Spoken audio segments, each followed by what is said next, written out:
4. Duryodhana begins his evil schemes. The sons of Pandu, known as the Pandavas, began enjoying life in the capital city Hastinapur.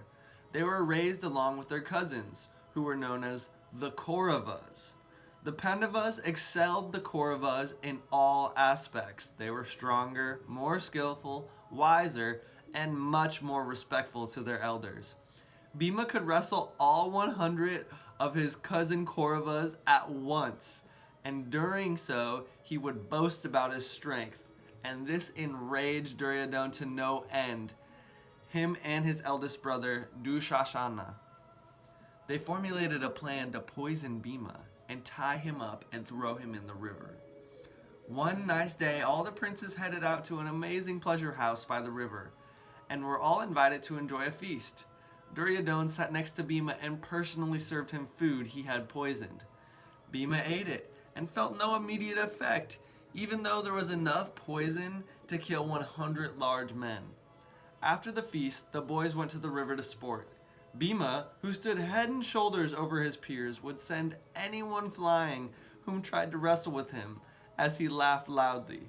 He would create huge waves with his arms and dunk his cousins under the water. The amount of poison Bhima consumed was enough to kill 100 men, but it didn't approach him until night, and he became drowsy and fell asleep by the river. Duryodhana saw his chance. He and Dushashana bound him tightly and pushed him in the river. Bhima was swept away under the current and just so happened to enter the Naga, the divine serpent realm, kingdom. Upon seeing Bhima, many snakes bit him, and their venom actually cured the poison. Bhima awoke and broke his binds and started smashing the vipers bearing the fangs.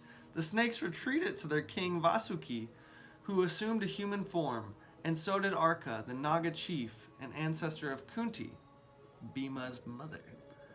Arka saw Bhima's resemblance to Kunti and realized he was part of his dynasty.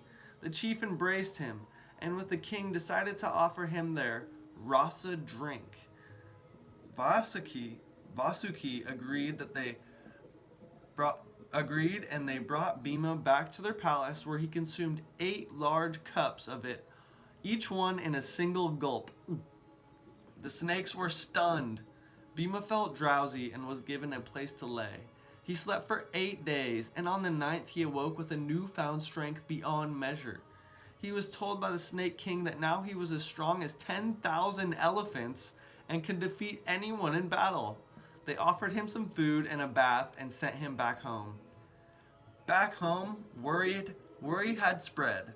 The Pandavas had searched everywhere for their brother at the river. With no luck, they decided he must have went home without them. Upon seeing that Bhima was missing, Kunti was worried and suspicious. Vidura solaced her by reminding her of Vyasadev's unfaltering words proclaiming that the Pandava brothers were to live a long and prosperous life. And sure enough, Bhima came bounding back into town. He confided in his brothers what had happened. Yudhisthira was shocked, but decided to lay low and not brew open enmity with his cousins. Instead, they would remain diligent. Dhritarashtra had an additional son with a maidservant named Yuyustu, who felt no envy towards his cousins.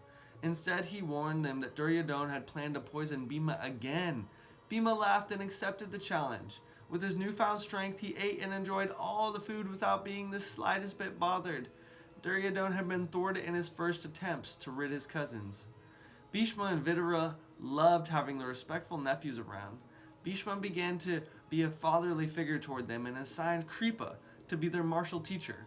Kripa was born of the great warrior Gautama and possessed much knowledge about fighting, and soon the boys were expert in basic fighting. But Kripa did not possess the knowledge of celestial weapons, so they would need another teacher. One day, all the boys were out playing in the forest as they lost their ball down a deep well and couldn't retrieve it. As they discussed a plan, a dark hooded figure appeared and asked them, "How can you all be so powerful, yet you are unable to perform this simple task?" "Don't worry. If you boys promise to feed me, I will retrieve your ball and this ring." He showed the boys the ring and threw it into the well. The boys replied that it would be so. The mysterious man then chanted mantras as he struck the ball with pieces of grass. Then, using mantras, he threw more pieces of grass down, creating a chain, and pulled the ball out. Then borrowed a bow and arrow, and he shot the ring and pulled it back up. The boys were mystified and asked the mysterious man to reveal his identity. He told them, "Ask Bhishma.